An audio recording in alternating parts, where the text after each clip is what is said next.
Alright, welcome to part 2 of ESA-2000 programming, and in this part we are going to be looking at LED Annunciation programming. So this section is for configuring LED Annunciation LEDs, and everything in this panel that I have has already been programmed, but I will demonstrate basic. I'm not going to change anything. I don't want to take it out and put it back in just because I risk messing something up, but I will explain how it's done to the best I can.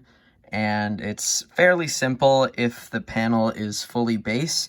If it's been used with the laptop programmer, you can have a few issues where the order of how these work is very customized and not in order how you think it is. How this works is that the LEDs all actually have a button on them too, which is, so if I were to do that, it just buzzes. So each one also acts as a button.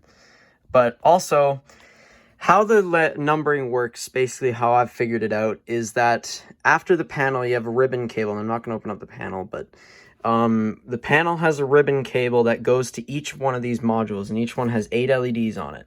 So basically, it goes from this one. The first one is always going to be right next to the one right next to the display will always be your 8 other common controls, which are customizable, but you need the laptop programmer to do that. So I do not dare touch that, because if it gets messed up, then I need the software to fix it. But then you have, it goes to here, and then basically here for now. These are not connected, I just have it up to here. But basically how it's working is that even though it may look like the ribbon cables are hooked up just to everyone going from here down, it actually starts in reverse. So if these were all hooked up, this would be your 1 to 8, this would be 9 to 16, and this, and so on. So basically, it starts from here and then goes back to it. It doesn't go like 1 to 8, 9 to 16, blah, blah, blah. It goes this way. So basically, then these are 1 to 8, and these are 9 to 16, and then these are 17 to 24. So basically, yes, that's how you number them usually. Now, sometimes some CPUs are programmed where they have the common trouble and common alarm LEDs.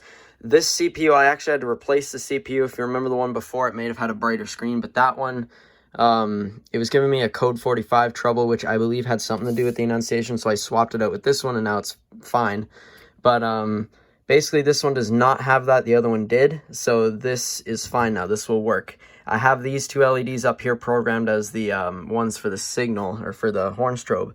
And how that works is that when those signals are activated, those NACs are activated, these flash green. And you will actually see that when I put it in alarm, or when I do manually back. And I'll do that eventually when I actually show a full demonstration of this system. But basically how this works now is that you have device/circuit programming, so we've already looked at that. Now there's add LED assignments and delete LED assignments.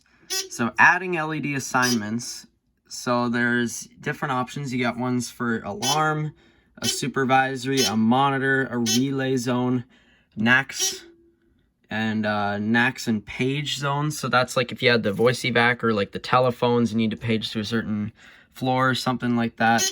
Telephone zones, and paging only zones. So alarm zone, basically what then you would do is you would go in, it would ask you which circuit you wanted, and then you would pick that circuit. So again, it would be 1 for 1 to 4 and 2 for 5 to 8. And then it would ask you, and then you would type in the zone you wanted, and then you type in the LED you want.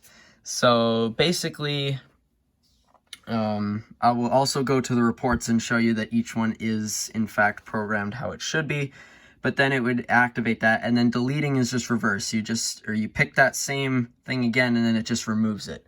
So basically the NACs on this thing are actually zones 9 and 10, because that's basically the easiest way to get these LEDs to work. But that is how basically you program the LED Annunciation. For larger systems, you just got to do that a lot, or mostly when these things were still installed in big buildings, they would usually just use the laptop programmer to do it. But if they were a smaller one, like a 1-bay, or basically, or I should say this, the way this works, this panel is a 3-bay display, but technically it's only a 2-bay unit, because you can only fit 2 chassis, like one for the main board and some cards, and the other for like an expander to have more cards and another transformer.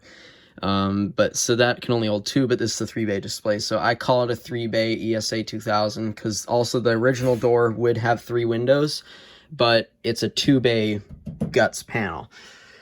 But anyways, I will jump cut to when we look at the log, and you can see each one what it's programmed to, so bear with me. Okay, so as you can see, we have the LED assignments reports.